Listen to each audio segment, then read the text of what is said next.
और नरेंद्र मोदी देश भर में बीजेपी की जीत के लिए अभियान चला रहे हैं। उन्हें प्रधानमंत्री पद का उम्मीदवार माना जा रहा है, लेकिन मोदी के गुजरात में कच्छ जिले के सिख किसान अपनी जमीन छीने जाने से डरे हुए हैं। गुजरात सरकार से कानूनी लड़ाई लड़ रहे कच्छ के सिख किसानों का आरोप है कि गुजरात सरकार उनकी जमीन का इस आधार पर अधिग्रहण करना चाहती है कि वो बाहरी राज्य से आकर कच्छ में बसे हैं।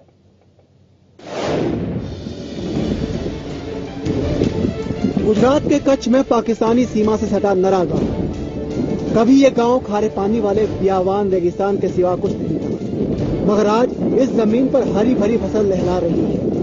ये इन मेहनतकश सिख किसानों के 4 दशक के पसीने का ही कमाल है कि इस बंजर जमीन पर आज ट्रैक्टर चल रहे हैं। मगर अब ये किसान मुश्किल में है। वजह है गुजरात सरकार का फरमान। सरकार ने इनकी जमीन को जब्त करने के आदेश दिए हैं। अब इन किसानों के सामने बेघर होने का संकट मुंह बाए खड़ा है। और ये कहानी महज नरा गांव की ही नहीं, बल्कि इलाके के 1000 से ज्यादा सिख परिवारों की है, जो देश के अलग अलग हिस्सों से यहाँ आकर बसे थे। जो जमीन हमारी पंजाब में थी बाप दादे की, वो बेचकर तो हमने बाद में वो जमीन लिया मीठे पानी वाले इधर के लोकल लोगों से। तो उसमें फिर अपना घर बार बनाया, खेती करते रहे। जो हमारे जो 7-12 फर्दा हैं उनको लोग कर दिया गया। कलेक्टर साहब के इधर के आए थे 2 साल हो गए ढाई, तो उन्होंने लोग कर दिया। लाल बहादुर शास्त्री ने हमारे को अलॉटमेंट की थी। जितने सरदार लोग थे ना, उन्होंने बोला सब बॉर्डर पर भेज दो। ये कौम है जो ये बहादुर कौम है, तो इनको तभी भेजा। रैपला भी बोले अभी इनको देंगे। उसके बाद हम यहाँ बस रहे हैं। कहीं के नाम पर जमीन है, कहीं की ओसा श्री सरकार है। दरअसल 1965 की भारत पाकिस्तान जंग के बाद प्रधानमंत्री लाल बहादुर शास्त्री ने कच्छ के इस हिस्से में सिख परिवारों को बसाया था। मकसद था इस बंजर जमीन को उपजाऊ बनाना और साथ में पाकिस्तान से होने वाली घुसपैठ को रोकना।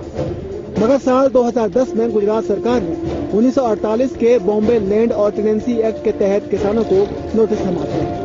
जाहिर है अपनी जमीन जायदाद बेचकर यहाँ बसे इन किसान परिवारों के सामने अस्तित्व का संकट आ गया। लिहाजा इन्होंने सरकार के नोटिस के खिलाफ हाईकोर्ट का रुख किया। हाईकोर्ट ने इन किसानों को राहत देते हुए पक्ष में फैसला सुनाया। हाईकोर्ट के फैसले को गुजरात सरकार ने सुप्रीम कोर्ट में चुनौती दी, जहाँ 27 अगस्त को सुनवाई होनी है। हाईकोर्ट में पिटीशन करी थी। हाईकोर्ट में फिर लार्जर बेंच को वो रिफर करी। लार्जर बेंच ने ये डिसीजन लिया कि द एक्शन इज आर्बिटरी। किसी भी एग्रीकल्चरिस्ट जो भी गुजरात के बाहर का भी है, he should be allowed to purchase agriculture land. वो यहाँ पे गुजरात में भी खरीद कर सकते हैं। उसके खिलाफ यहाँ पे अपनी state government, state of Gujarat supreme court में पिटीशन फाइल करी है and that is pending. Gujarat सरकार के इस फैसले का जमकर विरोध हो रहा है। विपक्ष इसे मोदी सरकार की तरफ से अल्पसंख्यकों को प्रताड़ित करने की कोशिश बता रहा है। मगर गुजरात सरकार के मुताबिक ये कार्रवाई सिर्फ उन लोगों के खिलाफ हो रही है जो किसान नहीं है। जो किसान हैं उन्हें कोई परेशानी नहीं होगी।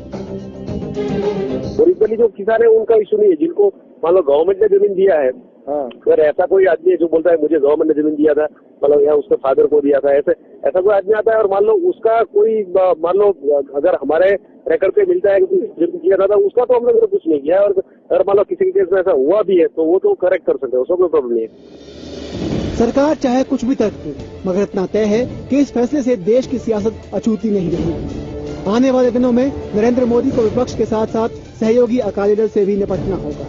प्रकाश गुप्ता के साथ जनक दवे, अहमदाबाद।